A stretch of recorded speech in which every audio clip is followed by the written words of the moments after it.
나는 길이요 진리요 생명이라고 말씀하신 주님, 옳은 길, 좁은 길, 진리의 길, 생명의 길로 저희를 인도해 주셔서 감사합니다. 온 세상이, 온 민족이 주님께로 인도되기를 원합니다. 이 길 따라 살 길은 온 세상에 전함으로 어둠이 빛으로, 사망이 생명으로 변하는 이 놀라운 길을 저에게 허락해 주셔서 감사합니다.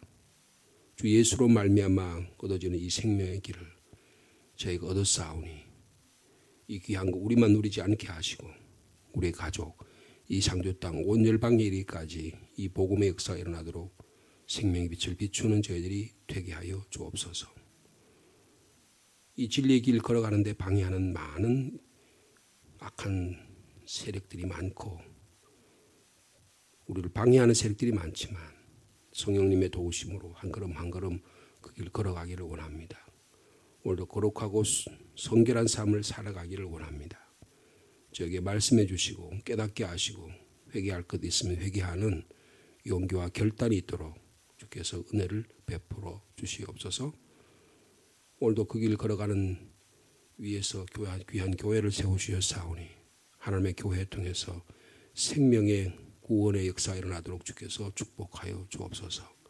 예수님의 이름으로 기도하옵나이다. 아멘. 오늘은 사사기 2장의 말씀입니다. 사사기 2장 1절에서 10절까지 말씀이 되겠습니다.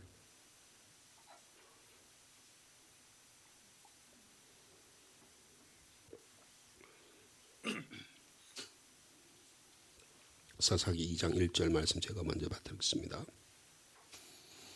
여호와의 사자가 길갈에서부터 보김으로 올라와 말하되 내가 너희를 애굽에서 올라오게 하여 내가 너희의 조상들에게 맹세한 땅으로 들어가게 하였으며 또 내가 이르기를 내가 너희와 함께한 언약을 영원히 어기지 아니하리니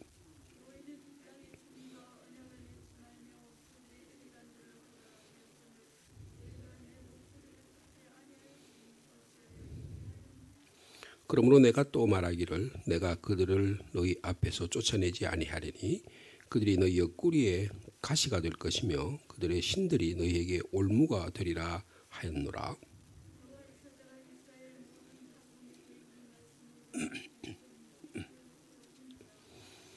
그러므로 그곳을 이름하여 보김이라 하고 그들이 거기서 여호와께 제사를 드렸더라.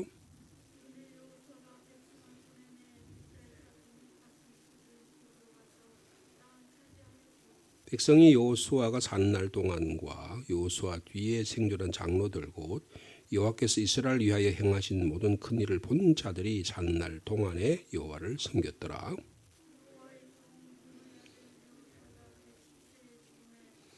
우리가 그의 기업의 경내 에브라임 산지 가스산 북쪽 딥낫 헤레스에 장사했고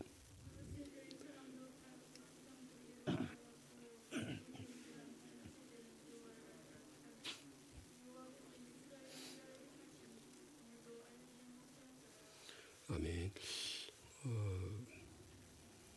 우리가 사사기 1장에서 앞으로 어떤 일이 일어날 것인가 하는 것의 전체적인 그림을 우리에게 보여준 바가 있습니다. 사사시대에 일어날 사건의 보고는 하나님이 함께 하셨지만 그리고 하나님께서 말씀하셨지만 이스라엘 백성이 가나안 땅에 있는 가나안 족속을 쫓아내지 않았다. 그런 것이 한마디로 중요한 내용이 되겠습니다. 그 사건을 보고한 거죠.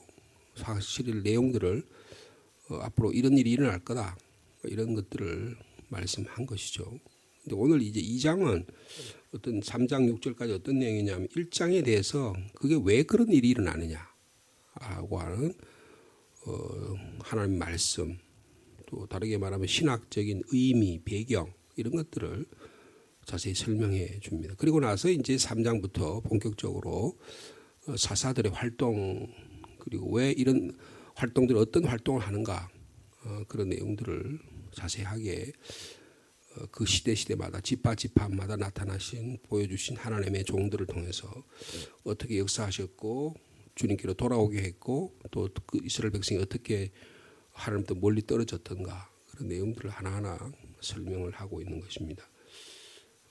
오늘 그 1절에서부터 5절까지 말씀은 하나님이 사자가 이스라엘 백성에게 나타나서 꾸짖으시는, 그리고 그 꾸짖음에서 이스라엘 백성이 눈물을 흘리는 그런 내용으로 지금 되어 있습니다. 그리고 6절부터 10절까지는 그 여호수아 시대, 그러니까 지금 사사 시대 이전의 시대와 현재 사사 시대를 비교하면서 역사를 되돌아보면서 이스라엘 민족이 도대체 무엇이 문제냐라고 하는 내용들을 말씀해 주고 있습니다. 오늘 중에서 가장 핵심적인 말씀은 10절이에요. 10절의 말씀을 다시 한번 같이 읽겠습니다. 시작. 그 세대 사람도 다 그 조상들에게로 돌아갔고 그 후에 일어난 다른 세대는 여호와를 뭐요? 알지 못하여 여호와께서 이스라엘을 위하여 행하신 일도 알지 못해. 여기 알다라고 하는 말이 중요합니다. 이 야다라고 하는 말인데 아주 구체적으로 아는 거예요. 하나님 인격적으로 만나는 거예요. 체험적 신앙, 뭐 그렇게 표현해도 잘못된 게 아닐 것입니다. 부부가 결혼해서 서로 살을 맞대고 살아가는 것. 그리고 나는 그래서 마리아가 저는 남자를 알지 못합니다라고 할 때 그 안다라고 하는 게 야다, 그런 뜻이에요. 그냥 지식적으로 아는 게 아니고 체험적으로 생활을 통해서 삶을 통해서 아는 것, 이것을 하나님을 안다. 근데 새로 태어난 가나안에서 태어난 세대는 어떻다고요? 하나님을 전혀 알지 못한다는 거예요. 부모로부터 주일학교부터 교회 신학교회도 다니고 했는데 주님을 인격적으로 만난 체험이 한 번도 없다. 그렇게 표현해도 될 것입니다. 야곱이 아버지 이삭한테서 태어나가지고 어머니 밑에서 사랑을 받고 자랐지만 베델에서 하나님을 만나기 이전까지는 체험적 하나님 신앙이 없었잖아요. 사실 베델에서도 자기가 만난 하나님은 자기한테 유리하고 자기 생명 살려주고 돌아오면 하나님 내가 약속하겠다니까 그런 하나님을 믿었지, 정말 분이엘에서 하나님을 만나가지고 내가 하나님과 씨름하면서 자기 삶을 전적으로 하나님께 드리는 그런 신앙까지 가는 데는 무려 20년이라는 세월이 더 걸렸었잖아요. 그러니까 하나님을 안다고 하는 것이 얼마나 중요하냐 하는 것을 말씀해 주고 있는 것입니다. 여호수아 시대, 그리고 여호수아와 함께 했던 그의 장로들과 그의 또 광야 시대, 광야 세대, 그런 세대들 있잖아요. 그러니까 여호수아 세대는 어떻게 보면 노예 시대, 애굽에서의 노예 생활과 관련이 있어요. 얼마나 노예 생활이 참혹하고 비참하고 비인격적이고 얼마나 비참한 것인가를 너무나 잘 알잖아요. 근데 그를 따라왔던 사람들이 광야에 와서 죽을 고생을 합니다. 노예 생활을 했는데도 불구하고 또 하나님을 불순종해요. 그래서 이 불순종의 죄악의 결과가 얼마나 참혹한 것인가를 너무나 잘 압니다. 그래서 모세 시대를 거쳐서 여호수아 시대에 거치고 나니까 하나님을 체험적으로 구체적인 삶을 통해서 뼈저리게 느끼게 되는 것입니다. 그런데 이제 10절 거기 보니까 그 후에 일어난 다른 세대는 어떻게 했다고? 여호와를 알지 못했다, 그렇게 말씀하고 있습니다. 세대 교체가 일어난 거죠. 세대 교체가 일어난 거죠. 이제 저희 교회적으로 좀 이야기를 말씀을 드리면 제가 베이비붐 세대거든요. 1955년부터 65년 세대를 베이비붐 세대라고 보통 그렇게 얘기하는데 이제 앞으로 한 5, 6년, 뭐 한 10년이 지나면 베이비붐 세대가 완전히 현 세대에서 물러갑니다. 그렇게 되면 한국 교회에요 자리가 텅텅 빌 거예요. 지금은 신학교 안 들어갑니다. 제가 한 20년 전에 신학교에 입학할 때만 해도 사실은 제가 한 40년 전에 입학을 했어야 되는데 한 20년 지나서 신학교를 들어가게 됐는데 그때는요 제가 다니던 그 신학교에 경쟁률이 10대 1, 뭐 8대 1 이랬어요. 지금은 2대 1도 되지 않습니다. 지방에 있는 우리 교단에 지방에 있는 신학교 7개인데요. 신학교는 학생들이 모자라요. 신대원에 들어가려고 그러지 않아요. 그리고 우리 여기 지역이 중요한 신학교 영남신학대학인데 20대, 30대가 신학대학원을 가지 않습니다. 전부 다 50대가 가요. 그럼 이런 50대가 신학교 가면 어떻게 되겠어요? 40대, 50대가 신학교 가면 신학 과정 마치고 또 2년 동안 인턴 과정 마치고 목사가 되면 전부 다 50이 넘는 거예요. 여러분 그러면 그 교회의 지형이 달라집니다. 옛날에 저희들이 어렸을 때 이 신학교는 20대 목회자들도 있었거든요. 그리고 30대 초반에 목회자들이 많았어요. 그러니까 이 베이비붐 세대가 앞으로 10년 안에 끝나고 나오게 되면 이 교회의 목회자가 부족할 것입니다. 이런 세대가 오게 된다는 거예요. 근데 현 세대하고 앞으로의 세대의 목회자들을 이렇게 보면 너무나 차이가 달라요. 생각이 너무 차이가 달라요. 하나님을 위해서 교회를 위해서 헌신하고 뭐 경제적으로 어렵더라도 우리의 믿음의 위의 세대는 그런 것들에 대해서 전혀 생각하지 않고 십자가를 지는 신앙으로 가는데 요새는 그렇지 않습니다. 경제적으로 따질 거 다 따지고요. 요구할 거 다 요구하고요. 그러니까 전혀 세대가 달라요. 풍요의 시대에 살아가는 우리 자녀들의 세대가 전혀 다릅니다. 제가 제 아들하고 이야기를 해보면요. 전혀 생각이 다릅니다. 아, 이런 것이었겠지라고 생각했는데 전혀 그렇지 않아요. 그러니까 세대 간에 엄청난 차이가 일어나는 것을 누가 옳으냐 그러냐를 말씀드린 게 아니고 그만큼 세대 간의 교체가 차이가 일어나고 있는 것을 말씀해요. 오늘 시대가 그런 거예요. 여기도 보면 여호수아와 그와 같이 하던 그 이전의 여호수아 이전의 시대, 모세 시대, 여호수아 시대 그리고 다시 가나안 땅에 와서의 세대가 전혀 다르다는 것입니다. 그래서 하나님께서 사자를 보내셨어요. 여러분 1절에 보니까 여호와의 사자가 길갈이라는 곳이 어떤 곳입니까? 이스라엘 민족이 여리고성을 공격하려고 했던 그 처음 출발점이 길갈이잖아요. 거기서부터 와서 복음이라는 것은 눈물의 장소예요. 그 앞에 뒤에 보면 이스라엘 백성이 올라와서 눈물을 소리 높이 운다 그랬잖아요. 잘못한 걸 보고 그래서 그 장소를 복임이라고 한다 그랬죠. 그 이스라엘 백성이 그 장소에 와서 사자가 와서 이야기를 하는 것이 자 1절의 말씀 우리 다시 한번 같이 읽겠습니다. 시작. 여호와의 사자가 길갈에서부터 복임으로 올라와 말하되 내가 너희를 애굽에서 올라오게 하여 내가 너희의 조상들에게 맹세한 땅으로 들어가게 하였으며 또 내가 이르기를 내가 너희와 함께한 언약을 영원히 어기지 아니하였다. 과거에 베풀어 주신 하나님의 은혜를 이야기합니다. 애굽에서 올라오게 했다는 거예요. 출애굽 사건을 이야기하는 거죠. 무슨 말입니까? 하나님에 대한 하나님이 베풀어 주신 은혜에 대한 체험이 있어야 된다 그 말이에요. 나를 죄와 사망에서 구원해 주신 구체적인 삶의 체험이 있어야 된다 그 말이에요. 그러니까 오늘날 교회 학교에서도 애굽 체험을 가르쳐 줘야 됩니다. 예수 그리스도를 믿어 구원받았다는 가장 원초적인 신앙의 생동적인 복음을 전해야 되는 거예요. 애들이 앞으로 어떻게 잘 살 건가, 뭐 시대를 어떻게 분별할 건가, 이건 후차적인 거예요. 어떻게 내가 예수 믿어서 죄와 사망에서 어린 생명이지만 죄와 사망에서 내가 구원받았다고 하는 것을 아주 확실하게 심어줘야 되는 거예요. 애굽에서 올라오게 했다. 그리고 너희를 맹세한 땅으로 들어가게 하지 않았느냐. 가나안 땅에 들어가게 했다는 거죠. 그 다음에 뭐예요? 그리고 또 내가 이르기를 내가 너희와 함께 언약을 영원히 어기지 않았다. 여러분 언약이 뭡니까? 하나님께서 시내산 언약을 하셨잖아요. 그죠? 너희를 왕같은 제사장으로 백성으로 너희를 하나님을 예배하는 백성으로 삼아주겠다 약속을 하셨잖아요. 거룩한 백성으로 삼아주겠다 약속을 하셨잖아요. 그리고 나중에 여호수아 시대 가면 여호수아가 세겜이라는 곳에서 또 약속을 합니다. 나는 하나님을 섬기려 하는데 너희는 어떻게 할 것이냐. 우리도 하나님 섬기겠습니다. 약속을 하잖아요. 그런 구체적인 결단과 그런 것들이 필요한 거예요.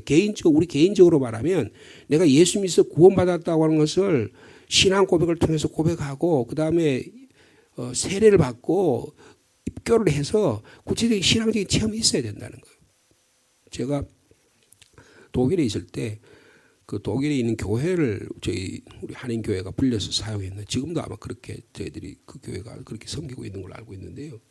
그 교회 교인들이 세례 교인이 3,000명입니다. 세례 교인이 3,000명인데 교인 수가 몇 명이냐면 30명이에요. 근데 30명 중에서 20명은 다 80대입니다. 그 다음 나머지 10명은 60대예요. 50대. 젊은이들은 거의 없어요.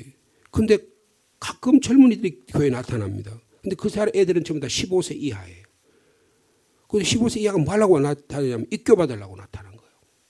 그래서 입교를 얼마 동안 교육시키면 1년 동안 교육을 시킵니다. 여러분 입교를 1년 동안 교육시키고 입교 받고 나면 어떻게 돼요? 믿음이 싹 성장하고 막 교회가 어린이 융성해야 될 것 같잖아요. 입교만 마치면 교회가 쌀랑합니다. 아 이제는 교회에서 하는 절차 다 맞았다. 이제는 교회하고 빠이빠이예요. 입교를 받는 순간부터 교회와 빠이빠이입니다. 헤어져요. 그럼 언제 나타나요? 죽을 때 나타나는 거예요. 왜냐하면 죽을 때 교회 무덤에 묻힐 수 있으니까.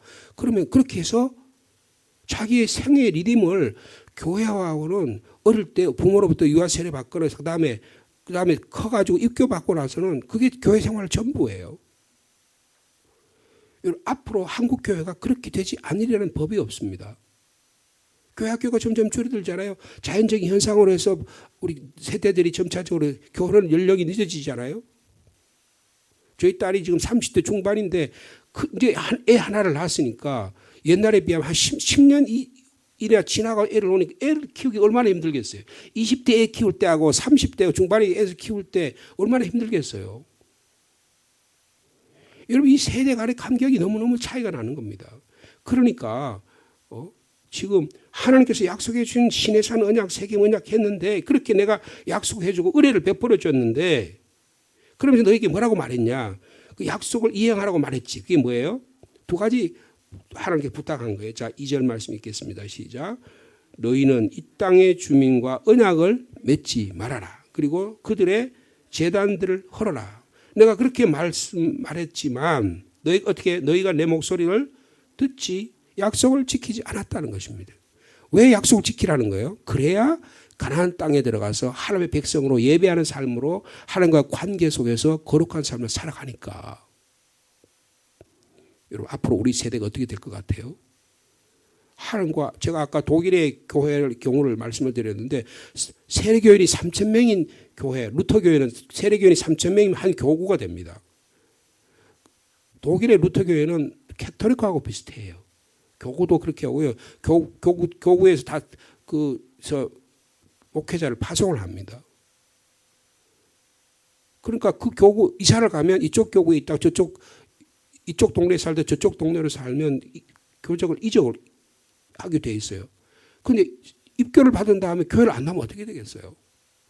그러니까 사실은 저희들이 그 교회를 한국 사람들이 다 써요. 그분들은 9시 예배 드리고 나면 그 다음부터는 일주일에 한 번도 사용 안 하니까 거기에 있는 말하자면 친교실 하는 그 공간 전부 다 한국 사람이 다 썼어요. 10시 예배나 11시 예배 다 들어가지고 오후 예배까지 전부 다 한국 사람이 다 씁니다. 한국 사람이 안 쓰면 그 교회당이 텅텅 비는 거예요. 그리고 거기에 패트리라고 하는 목사님이 계셨는데 그 목사님이 저희 아버님 나이 정도였어요. 근데 그분이 최근에 한 두세 달 전에 돌아가셨습니다. 근데 저한테 편지가 왔어요. 패트리 목사님이 돌아가셨는데 그때 제가 그 목사님을 도와서 한인 교회, 저희들이 섬기는 교회하고 그 독일 교회하고 이렇게 1년에 2차례씩 예배를 드렸어요. 그래서 제가 그 패트리 목사님을 도와서 예배 드릴 때 그 목사님이 독일 말로 이렇게 말씀을 하시면 제가 그 독일 말을 우리 거기에 독일 교민이면 독일 말 다 알아듣지만 상사로 오는 분들이 많았어요. 그리고 외국인 미국 군인 가족들이 많았어요. 그런데 그분들은 독일 말을 못 알아들으니까 그 말을 제가 번역해서 통역해서 암겨주고 한국 목사님이 한국말로 이야기하면 독일 분들이 못 알아들으니까 제가 독일 말로 통역했던 경험이 있어요. 그랬더니 그 목사님이 돌아가시고 나니까 그 유족들이 저에게 편지를 했어요. 그래서 제가 간단하게 이제 내용을 해서 편지를 보냈더니 최근에 답장이 왔어요. 목사님 사진에다가 가족들의 이렇게 위로해 줘서 감사하다는 이제 위로의 편지를 보낸 적이 있어요.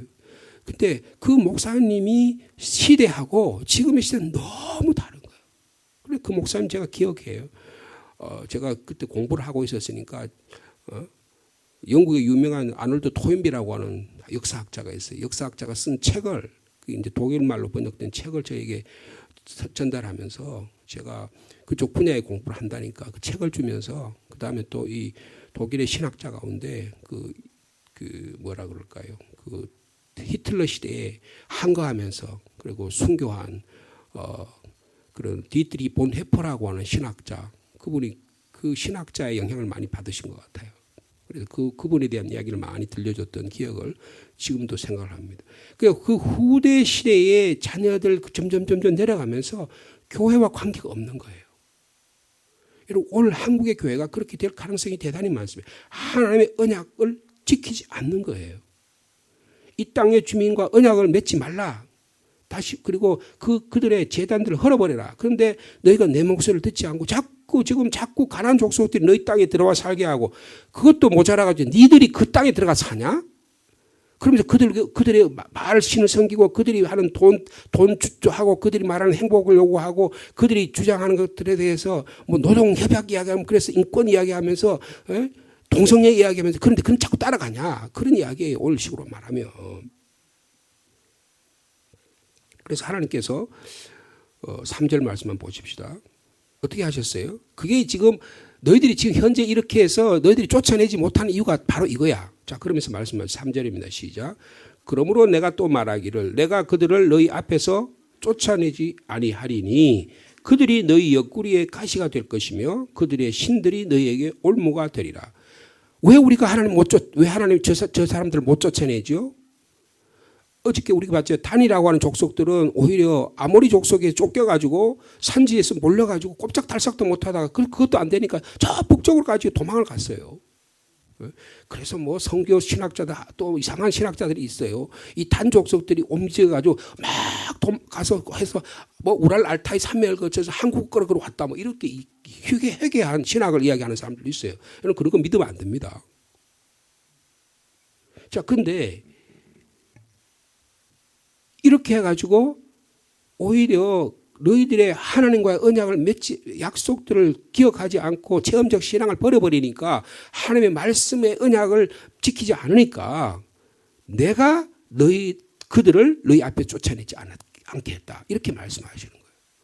그래서 그들이 너희 옆구리에 가시가 돼서 계속 고통을 가지고 올 거야. 여러분, 앞으로의 시대가 저희들의 시대보다, 저희들의 부모의 시대보다 물질적으로는 훨씬 더 잘 삽니다. 경제적으로 번영해요. 풍요해요. 그렇지만 이 세대가 그렇게 보지만, 그러나 하나님의 눈으로 보면 하나님을 멀리 떠난 세대라는 거예요. 여러분, 그것이 사사시대의 모습입니다.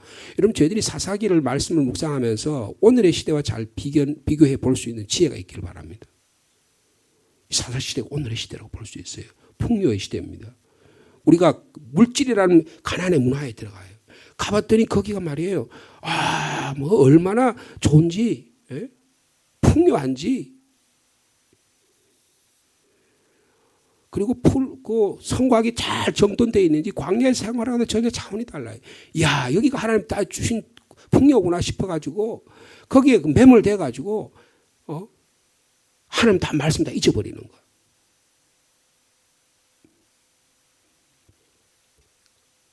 자, 4절 말씀 이어서 읽습니다. 시작.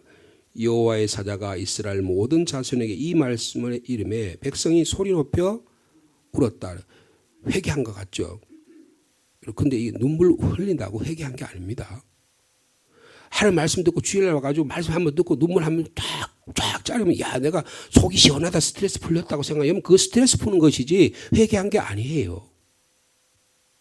어떻게 하는 게 하나님 앞에 회개하는 겁니까? 하나님 말씀대로 살아야 회개하는 거예요. 내 생각의 체계가 하나님의 말씀의 체계로 바뀌어야 회개가 되는 거예요. 여러분, 이게 우리 믿음의 세대, 우리 세대가 자녀들에게 물려줘야 될 신앙의 모범입니다. 근데 그게 잘 안 되니까 어떻게 해요? 자녀들이 어릴 때는 부모의 품 안에 있을 때는 부모의 슬하에, 우리의 무릎에 있을 때는 말을 들어. 근데 교회 학교 지나가고 중고등부 지나가고 청년대 대학부 지나면 어떻게 해요? 머리가 크니까 말을 안 듣는 거예요. 부모의 신앙이 삶과 체험과 믿음과 경제와 인간관계 모든 것이 하나님의 거룩한 삶을 살아가는 모습을 보고 자랐으면 따라갑니다. 근데 그거 안 되면 어떻게 해요? 본인은 그렇게 신앙생활을 하지 못하면서 뭐 이렇게 된다 그 말이에요.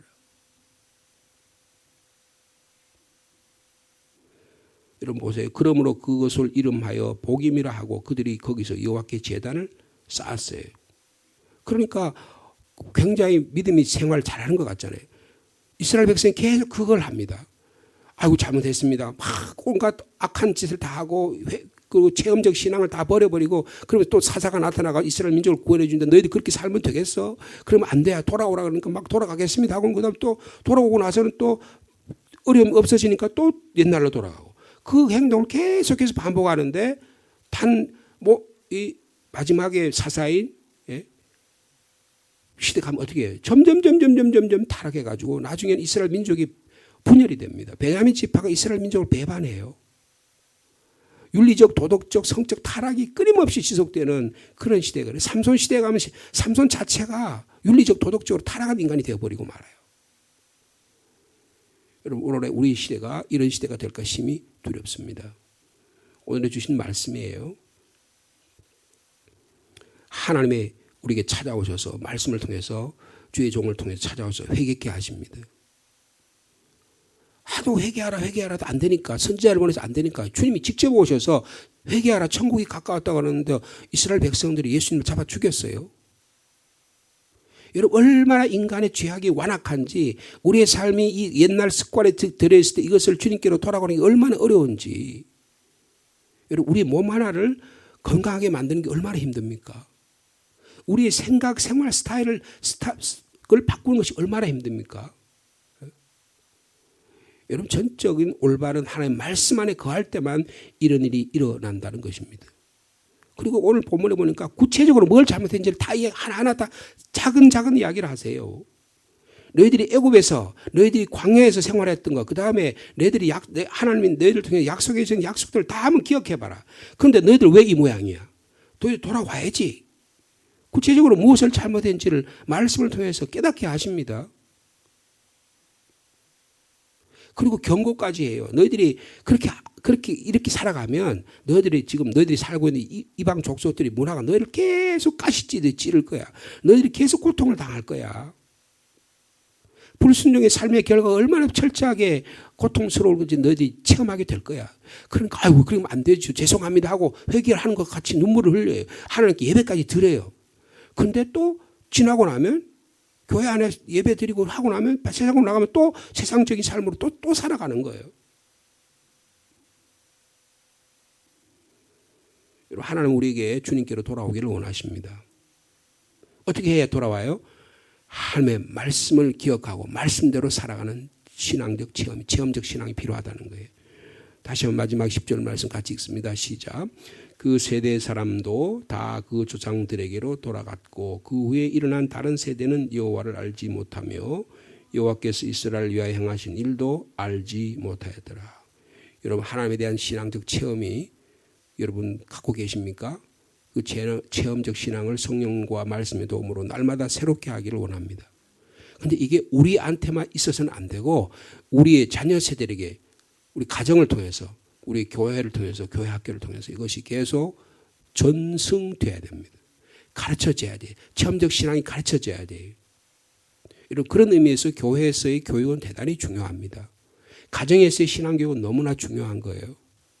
그런데 우리들의 신앙은 다 뒷전으로 가고 그 다음에 애들 학교 보내가지고 성공하고 시집 장가 잘 보내고 사회적으로 성공하는 이것이 신앙적 체험보다 더 중요해요.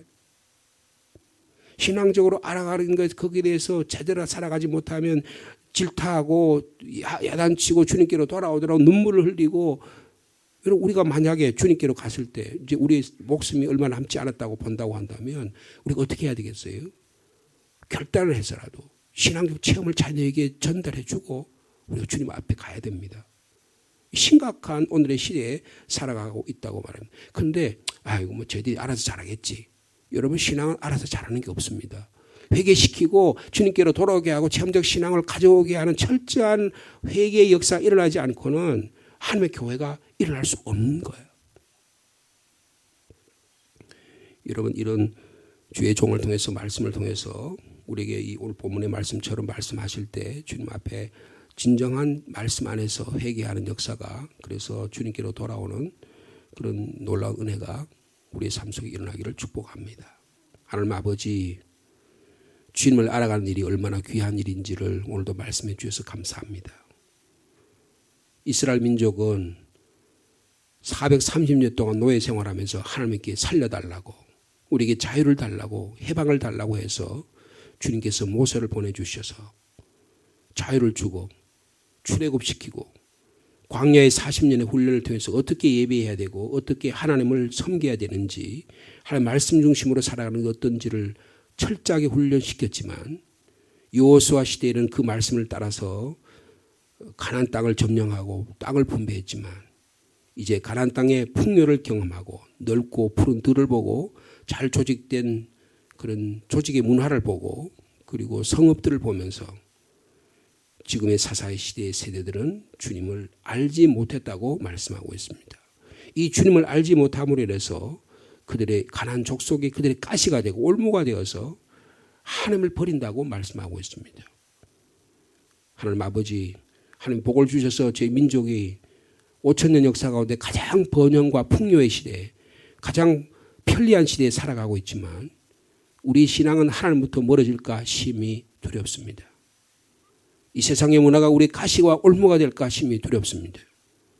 저희들이 회개하지 않고 물질의 번영에 편리함에 어떻게 하면 더 잘 살까? 누구보다 더 잘 살까? 예수 믿어서 어떻게 하면 세상적으로 복되게 살까? 우리의 세상적인 문화에 길들여지고 맙니다. 주님께로 돌아오는 은혜가 있도록 축복하여 주옵소서. 우리의 믿음의 선배들이 산 기도 가서 또 부흥회하면서 또 눈물을 흘리면서 온 성도들이 함께 모여서 통회 자복하면서 하나님의 나라를 위해서 눈물로 기도했던 일들이 이제는 아득한 옛날이 될까 심히 두렵습니다. 편리한 장소에 여름철에 에어컨 켜놓고 겨울철에는 따뜻한 난방시설 갖추고 그것도 부족해서 뭐가 부족하다 하면서 편리한 시설 갖춰놓으면 더 좋은 편리한 시설에 가서 살아가려고 하는 우리의 이 하나님 떠난 신앙의 모습이 될까 심히 두렵습니다. 주님 저희를 용서해 주시고 하며 말씀 안에 거하도록 주께서 인도하여 주옵소서. 어떤 어려움과 환난과 시험과 유혹이 찾아온다고 하더라도 말씀 안에 살아가는 저희들이 되게 하여 주시옵소서.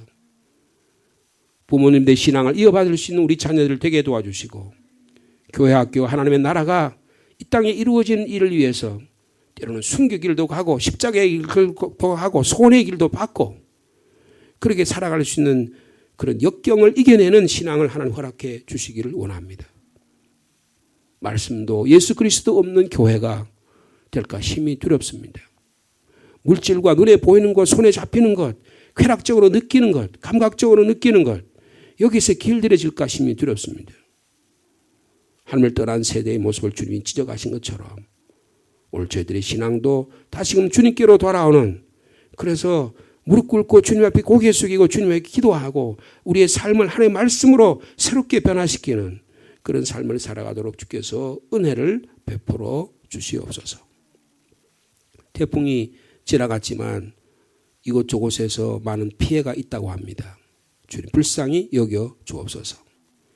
이제 코로나19가 점차적으로 수그러드는데 아직까지도 고통당하는 분들이 계십니다. 주님 치료해 주시고 회복시켜 주시고 이 가을에 더 주님 앞에 나와서 주님께 고개 숙이며 주님을 예배하며 참 복락을 누리는 우리 성도들 다 되도록 축복하여 주시옵소서. 오늘 수요 기도로 모여서 하나님을 예배하며 하나님 말씀 듣기를 원하며 함께 기도하기를 원합니다. 이 가을에 우리의 기도의 열매가 많이 맺혀지도록 주께서 축복하여 주시옵소서. 추석의 명절이 가까이 옵니다. 우리 사랑하는 가족들의 건강을 지켜주시고 무엇보다도 우리 자녀들에게 믿음의 유산들을 잘 물려주고 아름다운 대화들이 일어나도록 주께서 축복하여 주옵소서. 예수님의 이름으로 기도하옵나이다.